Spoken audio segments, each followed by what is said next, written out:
I'd like to call this meeting of the Lakota Board of Education to order. Jenny, will you please call the roll? Mrs. Casper? Here. Mr. Lovell? Here. Mrs. O'Connor? Here. Mr. Parnell? Here. Mrs. Schaefer? Here. Will you please join me in the Pledge of Allegiance?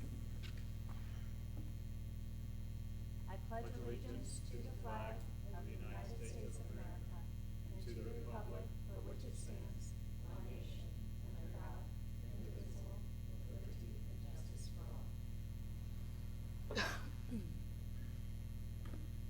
Do I have a motion to approve the agenda? So moved. Second? Julie, if you wouldn't mind, when we get to personnel, if we could pull that out, just for the fact that my wife is on that document. Okay. Yep. Thanks. Second on approval of the agenda? Oh, I'll second. Jenny, will you please call the roll? Mr. Parnell? Yes. Mrs. Casper? Yes. Mr. Lovell? Yes. Mrs. O'Connor? Yes. Mrs. Schaefer? Yes. So thank you for coming. We had to reschedule tonight's meeting because our regularly scheduled meeting was in conflict with the Butler Tech graduation. So thank you for those who were able to come tonight, and we apologize for that shift. And with that, I'll go to superintendent's comments. Thank you, Mrs. Schaefer. Just very few days left of school year. It's been a really good school year, and we are winding down. So a lot of end of school year events, as all of you know, and all of you are coming to. So looking forward to finishing up here in just a few weeks. All right, and treasurer's comments. So tonight I wanted to talk about a couple of things. The first thing is our financial prospectus, and it is out, and our community members should have received it in the mail. It's also available on our website. I like this document and hope that our community members will do as well. It's a succinct report that highlights the things that we believe are important to our community members. It talks about where does the money come from? What are our expenditure priorities? How do we spend our money? How do we compare to our neighbors? What is our expenditure per pupil compared to our neighbors?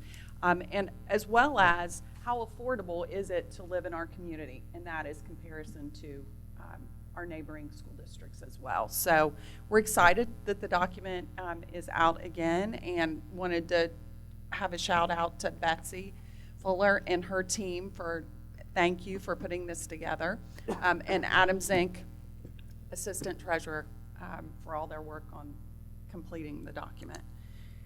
The next thing I want to talk about is it's May, so it's 5-year forecast time again. The draft is ready, and I have put that in front of each of you, but I want to stress that it is a draft. We're going to discuss it at our work session on the 28th. So in preparation for that, I want to just highlight a few things. So there are no material changes since October. So when you look at the document and you compare it to the October forecast, it's going to look pretty similar. So there's no big news with the May forecast.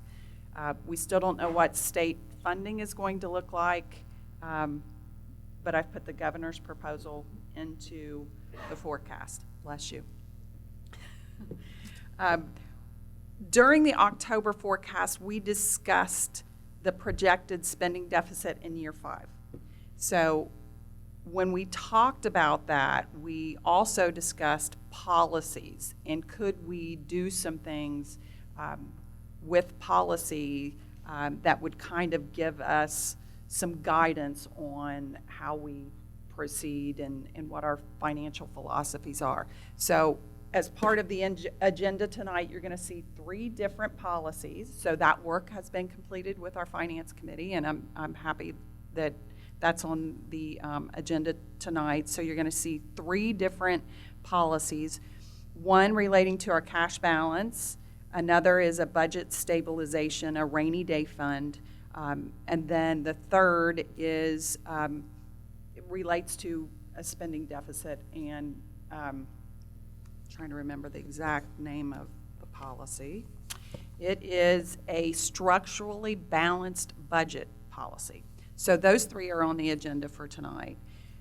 in preparation for the board meeting on the 28th, we're hoping to have a discussion about those priorities and the financial priorities of the district. It's pretty good timing with the new adoption of the new strategic plan. And so in order for the conversation to be productive, I am asking and requesting that any items that you would like to discuss on that next meeting, that you get those items to me by the 21st so that we could cost anything out that you would like to look at. And then at that meeting, we'll discuss the impact of those and prioritization. So if there are items, I know there are some items that you've already given me and I've added them to the list, but please get those to us, and we'll discuss it on the 28th. More to come. That's it. Are there any items you already have on your list so that we? So the items that I have currently on my list that I know that will want to cost out, and I'm looking at Mr. Passarge, is freshman busing. I know that's been a topic of conversation, so I know that's one of the items. We've also discussed safety in the past year, and so I know we also have some information about expanding and continuing the work with the security cameras. So we've got some cost on that as well. But if there are other items that you have that you would like to see us cost out and include in that, please forward those to me. And if you have anything that you would like to tell me right now, I can write it in. Any questions for Jenny or? I just have one question of clarification for my own peace of mind, because I think I might be confused. This is great. You guys all did a great job. But I have a question. When we had our board meeting, our special board meeting on that Saturday, my understanding was that we voted to not do the property valuation, to put it on hold for a year. And Mrs. O'Connor's statement says that we are not going to do it anymore. So I just want to clarify for me where I am confused. So the vote was to not do file the original complaints for this year, to study it through the Finance Committee, and then decide what we wanted to do moving forward. Okay, that's what I thought. Okay, thank you. I just wanted to make sure I wasn't But it was a crazy. discontinuation of the original complaints, but the counter complaints we were going to study. Yeah, I did not understand it that We way. may have to go back and look at them, I believe we were just tabling it. For a year. the counter complaints. I understood it to be, we were tabling it for a year, even the original ones. That's how I understood it, which is how I voted, but we might have And we to go. can go back. We may have to go back and look. We did video the meeting, so Right, I can so, go back yeah, and- because I was confused. that's the thanks. way I understood it as well. That's okay.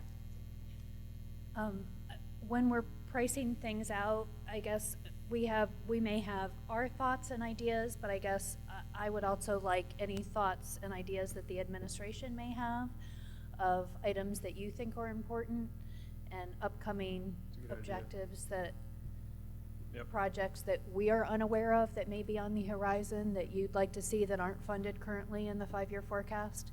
So Right. that would be something that I would ask that's not on the list.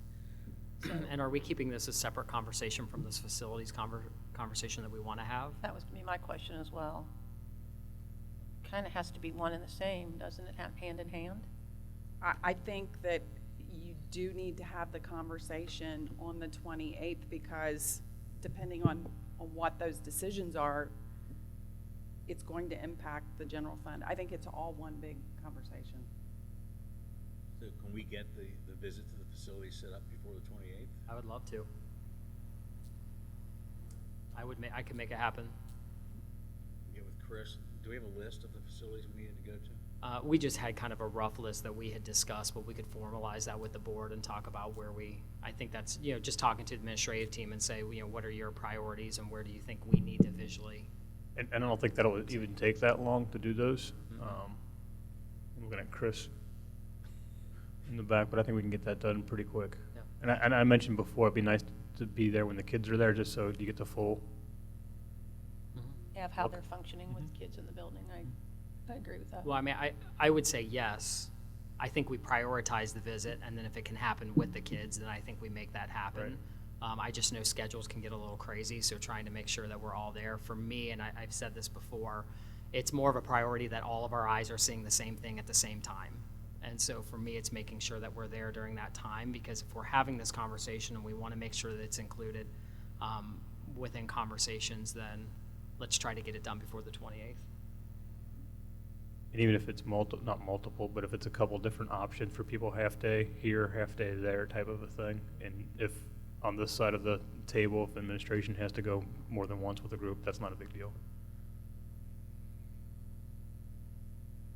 You want to send out 2 or 3 dates that work for you Yeah. and then start from there? Yeah, I'm probably the most flexible at this point, so. Really? He's on baby I leave. am, yeah. You don't want to be at home, do you? Yeah, how about we just discuss, I'll send out an email with like 3 or 4 dates, and then we'll just go from there, and that's a great way to start. Okay. But I guess I would just ask that we all do our best to have flexibility in getting to those visits, and then for the administrative team, trying to keep those as succinct as possible so that we can get in and get out and have debriefing time as well if needed. Okay. So the 21st is our deadline to get any requests to Jenny so that her team has plenty of time to run scenarios for us. 21st? May So really, 21st. a tour should be before the 21st, or the visits. Well, except that we already know we're discussing facilities. Yeah, I mean, That's later than the the master first, it's okay. plan and the cost, Chris 21st. has that put together, so. Would it just be a case of priorities on the 28th? I mean, do we already have, like, built into the budget that, I mean, I'm not saying we can't go before the 21st, I'm just saying. I'll send dates. All right. Anything else regarding the 5-year forecast or the financial perspectives? Sorry, before we move on. No, I mean, I'll just echo, I love getting the prospectus in the mail. It does a lot for our community, I think, being able to put our finances out there in a very clear, articulate way. It's designed very well. I know that I just have an opportunity to talk to my neighbors, and they love getting it. And I think that, you know, it's great when you have the opportunity to put things online, but we also know people aren't going to always navigate to online to look at what our financials are, and so having something show up in a mailbox is just the added bonus, and I think it's well worth the money that's being spent to be able to have that communication with our families. So thank you to your team and to Betsy's team for making that happen. And one of the things that was on the back cover is that we've been able to drop 1 full mil just from refinancing the current levies that are out there. So if you think about that, we're so deliberate in setting our millage when we do put a levy on the ballot. So to actually be able to drop what's on the books by 1 full mil is a very impressive feat. So thank you for going through the effort to do that for our taxpayers. So, anything else? All right. Seeing no one, we'll move on to Student Spotlight, where we get to highlight some of our students and their achievements in an art and writing national competition. So Betsy? Good evening. Is this on? Yep. Okay. Good evening, Madam President, members of the board, Mr. Miller, Mrs. Logan. Tonight we're here to celebrate some of our incredibly talented artists from both Lakota East and West High School. Their artwork can be seen on the screen behind you. Thanks, Todd. This year, over 340,000 pieces of artwork were entered into the 2019 Scholastic Art and Writing Awards. The competition began at various regional sites with the hopes of progressing to the national competition. Representing the top 1% in the country by winning at this level, it's my pleasure to introduce our silver medal winners. From Lakota West, we have Trey Small. He made Lakota West history by winning the silver medal for his portfolio titled For the Culture. He also received a silver medal for his painting Morning After. Allison Power won 2 silver medals, one for her painting Sleepyhead and one for her drawing Shaving Mishap. Gina Sharkey brought home a silver medal for her photograph Broken Neon Dreams, and Luke Wilson won the silver medal for his photograph Caution. From Lakota East, Kaylee Grayson won the silver medal for her medals piece, Coral Reef Rebirth. Allison and Trey also won at the state level in the 2019 Ohio Governor's Youth Juried Exhibition. Additionally, Allison won the Visual Arts category for the 2019 Cincinnati Overture Art Awards, and Trey was named a finalist. So I'd like to welcome all of our artists up.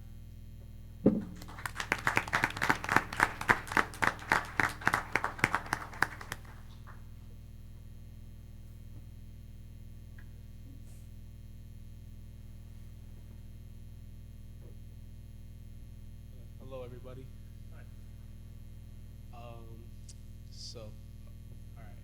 I'll start with, as you already know, I'm a Lakota West senior. I plan to attend Ohio State University in the fall to study animation, and in the future, I plan to maybe work for Pixar, Disney, and even make my own TV shows or movies. So that's what I plan to do.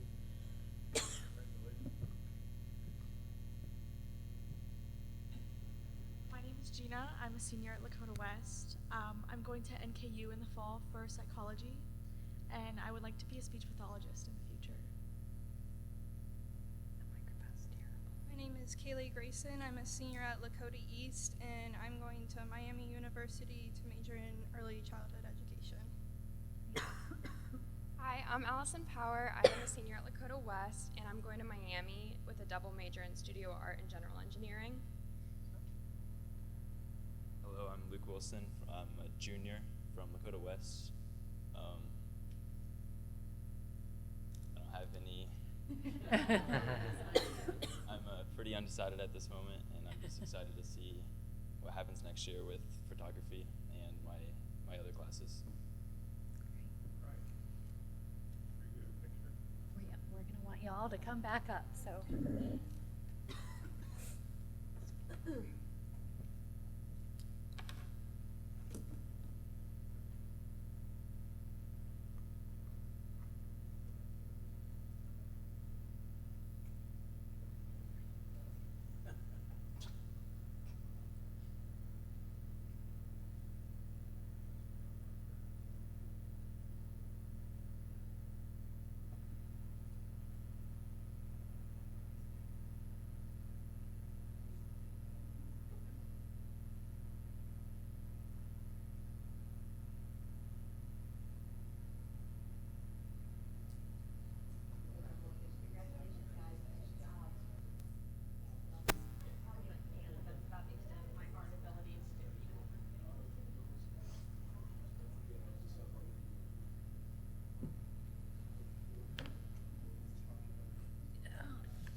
Got t-shirts. It's all good. I'm gonna have to make Todd do that. He's the vice president. He should have to hold the certificates while she holds the t-shirts. Team handing out. When they came up, but they usually stay up there and take questions, so but I'm not complaining.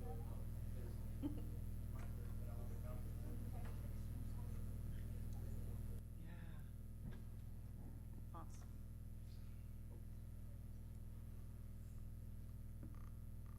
Okay, if I just go ahead? Yeah.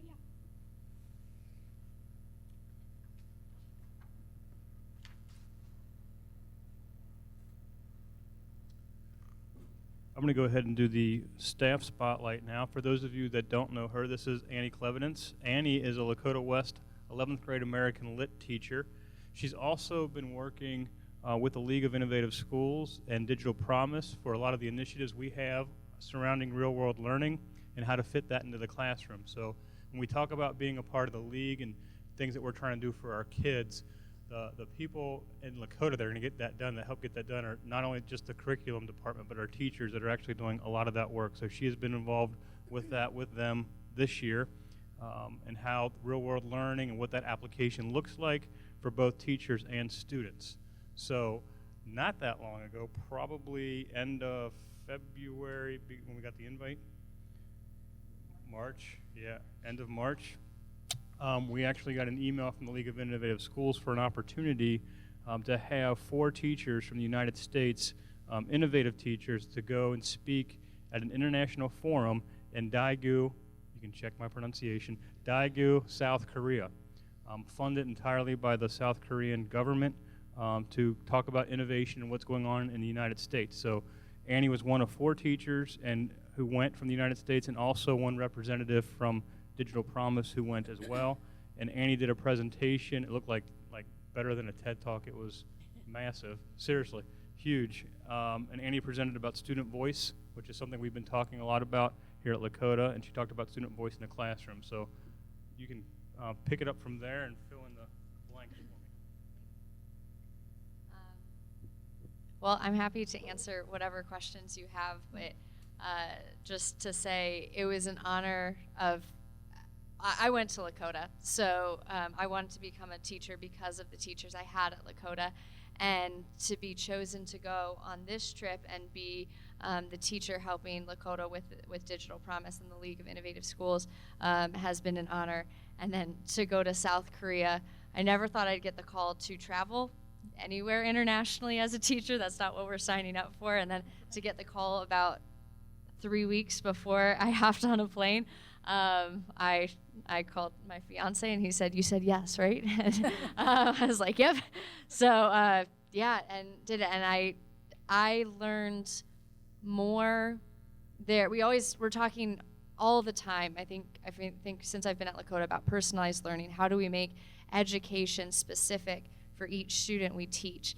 And this opportunity was, for me as a teacher, the first time I've gotten to experience personalized learning as the teacher. And so I'm able to bring that back to my classroom, and I can say that it will change my room. And to stand and give a talk titled Innovative Teacher, like International Teachers Forum for Innovative Teachers, is humbling. But more than the speech I gave, I learned from teachers across the world and what it looks like to have schools that put education first, and a country that puts education first, and what that looks like when teachers are front running their students and putting everything first, and that's what builds a strong future. So it was truly an incredible experience, and I feel like, having been a part of Lakota for 15, 20 years now, in some capacity as student, teacher,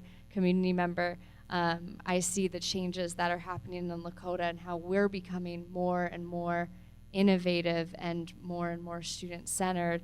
And so I'm happy to be a small part of that, but I know there's a lot of other teachers who are doing as much or more than me here. Not that went to Korea, but I got lucky. You can send them too. It shouldn't just be me with the opportunity, that's for sure. I have a question. Yeah. How innovative are we as compared to the South Koreans? So that, I did not know anything about South Korea other than that it's south of North Korea, and I know more about North Korea. And so going there, I wasn't sure what I was gonna see. And I got to tour schools and meet with the education department of their government. And I said when I walked into the school, this looks like what the vision is for Lakota in 5 to 10 years.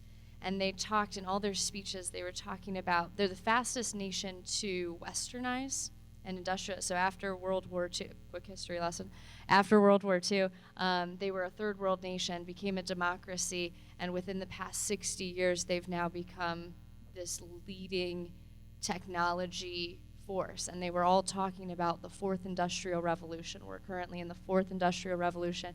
And how do we, as people who were not born with cell phones in our hand, keep up with kids who have always had technology? That was the big conversation their educators were talking about. And so with the one-to-one laptops and with the giving more students more access to technology, I think is starting to put us with some of those other countries, especially Asian countries. But also what I saw there was they're equipping they're not just handing kids technology, but they're talking to teachers about what would help in their classrooms, and then talking to students about what they need to learn and to use those tools. So in a music classroom, kids were also programming robots to like sing a song and dance on the floor. And so it's like this combination of lots of different things, which I know in parts is happening here, and I feel like I feel like that's the trajectory we're on. So the short answer is we're 10 years behind? No, that's not what I'm trying to say, but we're on track, and they moved very, very quickly. I think they are an outlier in the world, for sure. What's your most significant learning that you think we could apply?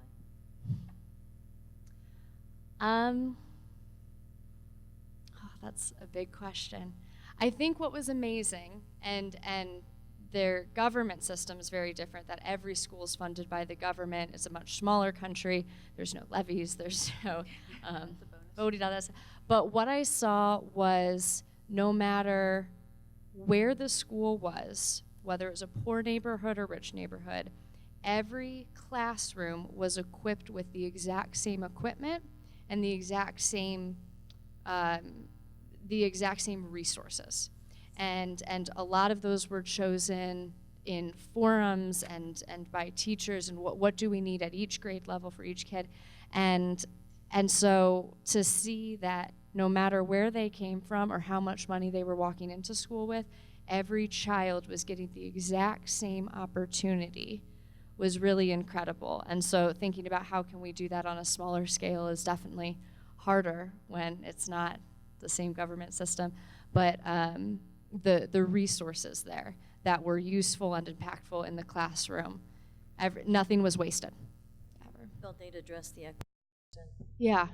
Yeah, and I don't think we have the biggest equity issue, but to see that on such a grand scale was really, really incredible. And that's definitely something I'm going to bring back to my classroom and school.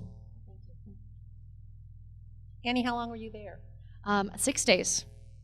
Kind of a whirlwind, huh? It was a whirl. I feel like I knew what I was doing after I got back. Like I could think about it once I got home. Yeah, it was incredible, and I'm truly grateful for the opportunity. Thank you. For dropping everything in, 3 weeks' notice? I think my students were more upset than I was. Like, bye, guys. See ya. Are there any ongoing learning opportunities for you as part of the cohort that you went with, or are you keeping in touch? Or? Definitely going to keep in touch. It was fascinating. I learned so much from South Korea, but also so much from the other teachers across America and how different the schools are and what their issues are versus our issues. It made me feel more grateful for the district I work in and the opportunities we get and we give our students. But the teachers there talking about real world learning and talking about the initiatives happening in Indiana and California and these other states built by teachers was very, very cool. And so I have a lot of ideas about how to get the community involved in my class and my students and parents. That kind of answers your question. I feel like I should ask a question now. Has to be the best one. Okay. So when you came back, what was the first thing that you told your coworkers in the staff lunchroom about the trip? That is a good one. That is a good question. I didn't tell anyone except the 2 people in my hallway that I was going to South Korea. So no one knew. I was just gone for a week because I didn't know what I was supposed to do there. So mostly the question I got was, did you just go to Korea? Is that a thing? And then what I told people, my biggest takeaway was I saw a country that had come from so little just decades ago, and they all said the reason they've been so successful and been able to create such a strong democracy and build this technology is because education was first. Education, by empowering teachers, teachers are the ones who put students first, and so by empowering the teachers are empowering students, and the students are the ones that build the economic structure, the political system, that become doctors. And so to see across the country what education looks like when it's put first was the most incredible thing. And that's not to say there's not their issues, but that was my biggest takeaway. That's great. Thanks for sharing. Thank you Thanks for for having saying me. yes. Thank you for having us, for me. All right, maybe you could come and join us for a photo, please.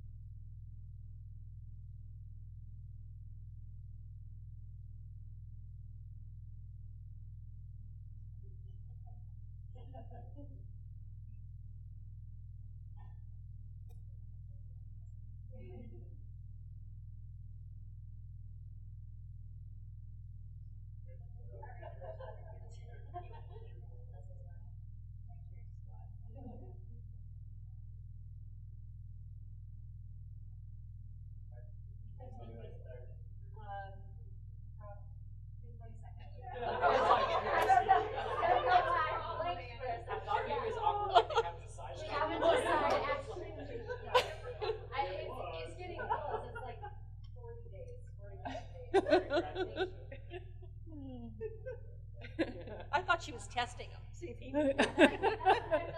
I thought you were testing him, make sure he knew the date. That's funny. Thank you. Thank you. All right. Too funny. Now we've come to our first opportunity for public comment regarding anything that's on the agenda. Seeing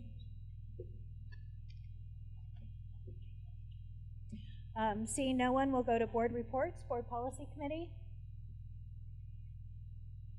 We have a first read. Oh my. Several policies. Yes. Here's Rob. The expert has arrived.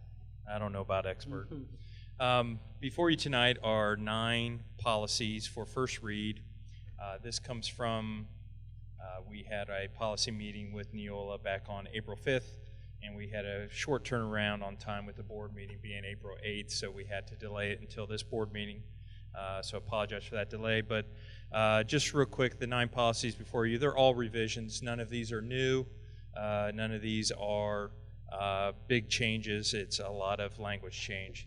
So of the 9 policies, just try and go through these pretty quick. 511302 deals with school choice. That is basically the removal of all No Child Left Behind terms and replaced with the ESEA and ESSA language. Policy 5610, which is removal, suspension, expulsion, and inclusion of students, along with policy 5610-03, emergency removal of students. This just reflects the requirements of House Bill 318 regarding discipline of students in grades pre-K through 3. Language added at this time addresses the phase-in mechanism for the restrictions of disciplinary action for this age group of students, and all the changes reflect current law. Policy 6320, talking about purchasing and bidding. This deals with Neola answering clients' questions regarding acquisition of school buses. The purchase or lease of school buses requires competitive bidding. Content of the policy is basically rearranged to allow for better coordination of the topics for purchasing and bidding. Policy 6325, procurement of federal grants and funds. This also comes from Neola, dealing with audit questions regarding small minority business and women business enterprises. The added references are for those listed enterprises and provides more information for affirmative steps the district should take in competitive participation in the procurement process. Policy 6605, crowdfunding, that deals with the auditor of state regarding the evolving fundraising mechanism, one of Jenny's favorite topics. Emphasis toward privacy protection for students and to maintain appropriate fiscal safeguards, which we definitely want to continue to do. Policy 754002, web accessibility, content, apps, and services. Policy has been revised to reflect the current accessibility standards that are frequently cited and emphasized from the Office of Civil Rights. Policy 8400, school safety. This also reflects the removal of No Child Left Behind language, and the reauthorization of ESEA and ESSA reflects current law. And then finally, Policy 8500, food services. The USDA reviews district policies and procedures, and its position that the addition of a team is required to approve any dietary modification to the school's USDA reimbursable meal pattern. So those are the 9 policies. Once again, all revisions from Neola. And just another thing is, looking back over the past school year, brought forth 53 policies for revision.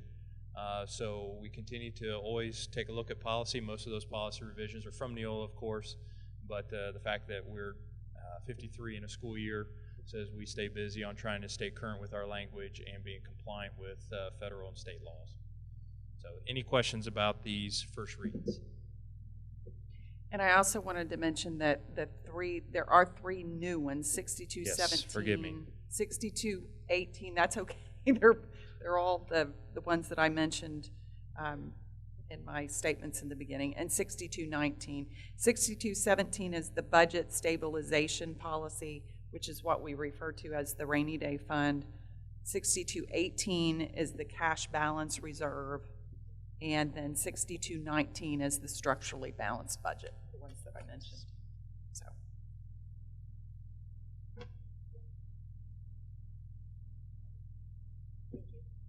Thanks, Rob. Thank you. Yeah. Thank you. Thanks, Rob. All right. Community Engagement Committee. I'll do this report today. We had a community conversation with a little bit different format last night, and then we have where people could pick different topics that they wanted to participate in. And then tomorrow we have our West student community conversation. We've previously done our East students. And then we also had a President's Council meeting last week. And then that'll wrap up our community engagement meetings for this year. Get a coffee. Matt had a coffee last week. Matt also had a coffee for the first Wednesday of the month, and that wrapped up that for the school year. So wrapping things up for the school year. And I think that's it. I think that is it. Butler Tech. Butler Tech will meet next week on Tuesday. It's been a busy time, as it has been for Lakota for Butler Tech. They had a military recognition ceremony at the Savannah Center, over 100 students there with their families on the day directly before our military ceremony. It was a nice event. Actually had an incredible general speaking and talking to the kids with just some real significant and I thought really well stated life lessons. So it was great. There is some concern, just as we're affected with the funding formula piece, or not affected with it if it doesn't end up happening. Concern as well with career technical funding. Butler Tech is on the cap, which means no additional students, as we all know, will be funded, but we are accepting and absorbing Hamilton School District for career tech next year. So that may be with no additional funding. That's a concern. So there's some work going on legislatively to advocate and have that discussion around how career tech is funded. We're looking at revamping our social media as part of our strategic plan. Butler Tech's been very active at things like the Hamilpalooza and some other events countywide, and working on developing our aviation program and an expansion of our CDL program. That's pretty much it for now. Linda, The all boards meeting will be on October 8th if you all want to put it on your calendars. I saw on Facebook a friend of mine's daughter was taking the lieutenant governor around Butler Tech, I believe yesterday. What was that for? That's part of continuing legislative outreach. Just visiting? Just visiting. She was very excited she got picked to be the person to show them around. That was kind of cool. Well, I've said it many times before, our kids do a much better job of telling the story than any of us do. That's true. And they have, just as we witness here, and they have that opportunity. Legislators are always kind of blown away by them. Yeah. So, thanks. Do we know, I would assume that kids have already applied, so they know if they're going to be attending in the fall, is that? Yes, the open houses have already been held, and there were over 800 kids that were accepted across the county. I believe there were 1,500 applications. So do we know from our kids what percentage of our kids were accepted? I can get those specific numbers if they're important to the board. I would be curious to see what percentage of our kids are getting accepted that would like to attend Butler Tech. Is that something that they try to balance the percentage across each district, or That was going to be my question. how does that happen? I don't know much about it. What's the criteria for acceptance? Matt, do you want to I don't think it's based on like X number of slots for each district to make it equitable. I think it's essentially a competitive process for all the applicants. But I'll double check. We are the largest district, and so when you look at it that way, a smaller percentage of our kids are accepted because we're a larger district. Right. So it's not apples to apples. Not equal. It'd be interesting just to know what the Yeah. qualifications are and how they go through the process of being selected. I don't know much about it. I also had read something about that they're going to a 4-day-a-week program and some other programs. Is that and then like a all? one-day And shadow? So it's called the Fifth Day Experience, and it will be for 14 weeks starting next February in 2020. And the kids will have an opportunity, they will still have the same number of hours, but there'll be longer school days so that they can, it's optional if they participate on Fridays, but it does give them an opportunity to do an internship that lasts several hours instead of just a couple of hours. They can work that day if they want to. They really have a wide scope of options available to them because we're not changing the number of hours that they're receiving in education. We're just restructuring that whole school week for that 14 weeks. Is that just for like a pilot? If it goes well, would they look at doing that permanently, or is it just, you know, be a one-off? I would say Butler Tech probably sees that as a permanent change. But it may be adjusted based on how it goes, obviously. Right. That's a good idea. Anything else? That's all I have for Butler Tech. Legislative Committee? Matt, do you want to start us? Do you want to start with your news? Well, I know, Linda, you mentioned, you know, the cap and how that's working for Butler Tech. I think we had a fix for that. But we did have a fix. I knew we discussed we had a that fix. more, We so. still have a fix for that. It does appear that the Cupp-Patterson, the fair funding model is not going to make it into the House version. We're pretty positive of that. Believe that the House's version of the budget we should see probably before the end of this week, and then it'll go to the Senate. And we'll see the Senate version and then conference committee, and it'll go to the governor. I had a conference call this morning. I know the speaker has continued to say that he wants the work to continue. The big hang-up is the distribution piece of the fair funding model. There are legislators, as well as some school folks, who believe that the money is not going appropriately to the urbans and the rural poor. So some tweaking that needs to happen with the plan, but unfortunately it looks like they're going to move on without trying to make those tweaks. So I continue to remain positive that something good will still come out of all the work, so more to come. We'll see. For him to tell you to continue to work on it, does that mean they want you to continue to work on it another 2 years? Because this is a 2-year budget. He has stated that he would like to see a new funding model for the state by the end of this legislative term, which would be like the end of 2020.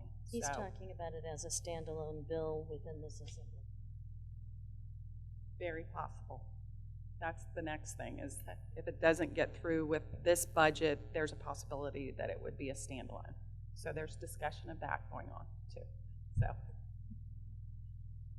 we continue to fight the good fight. Yep. That's all I have. Yeah. The only thing I was going to add was you took it much better than I did.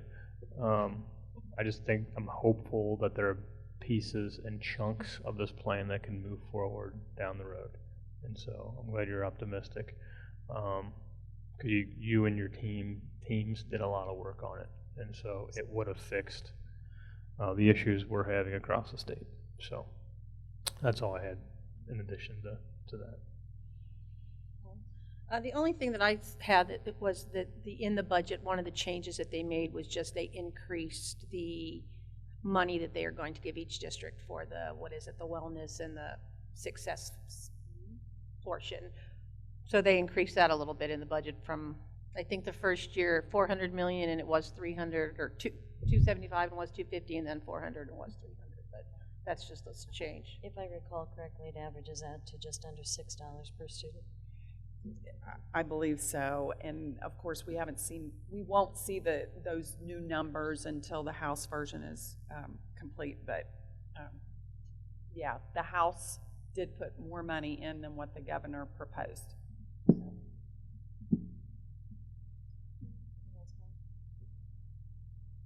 So in the House, the biennium budget is the House Bill 166. Right now, the Finance Committee accepted the substitute bill on Thursday. They heard testimony on it. That continues yesterday and today. And I think you said that they intend to do a vote by next week on the bill. I have That's what I heard read. as soon as Thursday, I think I read that somewhere as well. day after tomorrow. Yeah. In other pieces, the distress commissions, I don't know why that's hard to say. The House voted for a measure to dissolve the academic stress commissions that are now controlling 3 of our struggling school districts in the state. And we'll see what happens with that in the Senate. I think there are a lot of educational advocates that would like to see that gone. Especially in places like Lorraine and Youngstown, and they're talking about the fact that local buy-in is a very important component for school improvement, and that takes away local buy-in, so that's considered to be very important and may get some shift on that thinking. At the federal level, with the House Labor, Health, and Human Services, Education, and Related Committees approved the Department of Education's fiscal 2020 budget, and the House bill would provide an extra 6% spending increase for DOE. The focus will be toward ESSA, toward Title I programs, Title II programs, preschool development grants, and special education is supposed to get some extra dollars as well. And one more piece, just a piece that was sponsored that's, I'm not sure if he's dropped it yet, but a piece that Congressman Warren Davidson is dropping called the CARE Act, People-Centered Assistance Reform Effort. And the goal of that is to put together a study, a commission, bipartisan commission, to determine how do we build a safety net that's working for people and it helps to bring them out of poverty. So I'll look forward to seeing what happens with that as it goes, and I can send that out to everybody if you're interested. He hasn't done that yet, has he? I don't know if it's been dropped or not. Yet. At our last discussion, it had not been dropped yet, so that's all I've got. All right, thank you. Moving on to facilities. Anything further? Yeah, other than the dates were. All right. Treasurer's. Finance isn't on here. Well, we have not had a meeting Okay. since our last board meeting. So, all right, that's why I was wondering if that was why it wasn't on. So our report would be that we have not had a meeting. Treasurer's recommendations A. Do I have a motion to approve the minutes? So moved. Do I have a second? I'll second. Jenny, any discussion? Seeing none. Jenny, will you please call the roll? Mr. Parnell? Yes. Mr. Lovell? Yes. Mrs. Casper? Yes. Mrs. O'Connor? Yes. Mrs. Schaefer? Yes. We have superintendent's recommendations A. Approval of personnel items. Do I have a motion to approve? A motion. A second? Second. Any discussion? Jenny, will you please call the roll? Sorry. Mrs. Casper? Yes. Mr. Parnell? Yes. Mr. Lovell? I'll abstain. Mrs. O'Connor? Yes. Mrs. Schaefer? Yes. Do I have a motion to approve superintendent's recommendations B through E? Approval of field trip, second read of the school calendar, a resolution for membership to the Ohio High School Athletic Association, and donations. So moved. Do I have a second? I'll second. Any discussion? Does that make the calendar official then, Rob? Yes. Okay. Jenny, will you please call the roll? Mr. Lovell? Yes. Mrs. Casper? Yes. Mrs. O'Connor? Yes. Mr. Parnell? Yes. Mrs. Schaefer? Yes. We've come to our second opportunity for public comment. If anyone would like to address the board, they may do so at this time. Seeing no one, we'll move to closing comments. I'll start with Brad. Oh, on the end.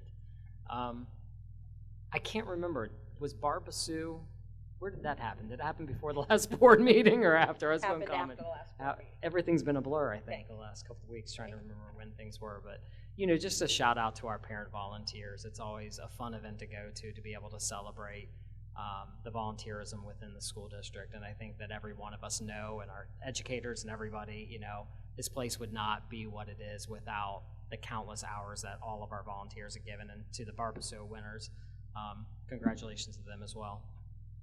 It was a nice ceremony. Yeah, I don't have anything, just we're winding down and rounding third and headed for home. I echo Brad's comments. We would not be able to do what we do in our buildings without that support from our volunteers across the board. They're not all parents, some of them are just community members, but it's really neat they're willing to come back and be a part of the school district. Grandmas and grandpas, and yeah, pretty cool. It is. Congratulations to Brad on No, your new thanks. addition. She's beautiful, and we look forward to seeing her at future board meetings. I'm sure she'll want to come eventually. And a congratulations to all of our graduates. Having just gone through that this weekend with our youngest, it really hits home, just the emotion that goes into that, so it's all good. So congratulations to all of them. Ours probably won't be as long as Ohio State's, will it?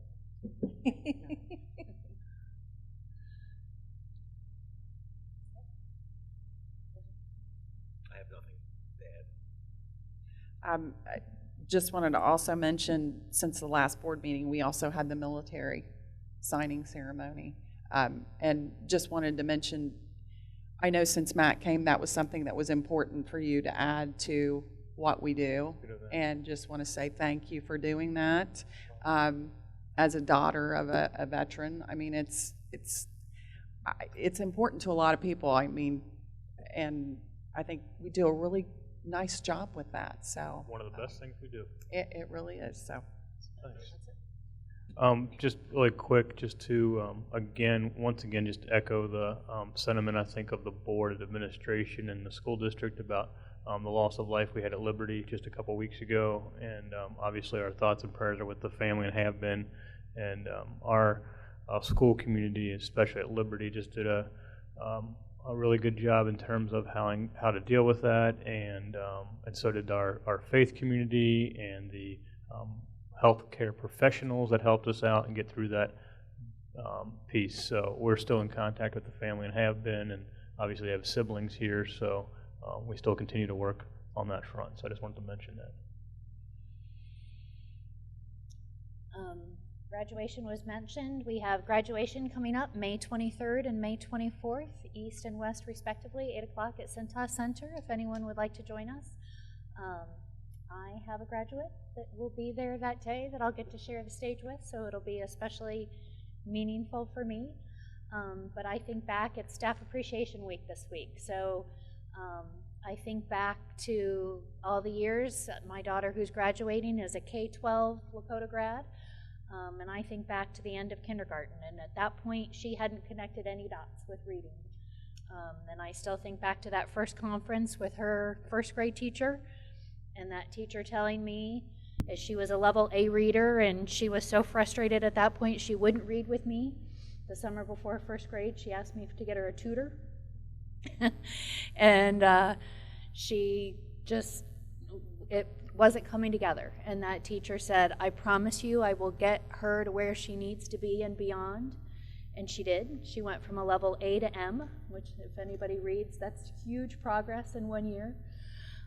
That teacher was Amy Winkle, who's still in our Creekside building. And I think about how many teachers have made those connections and put those puzzle pieces together for different kids.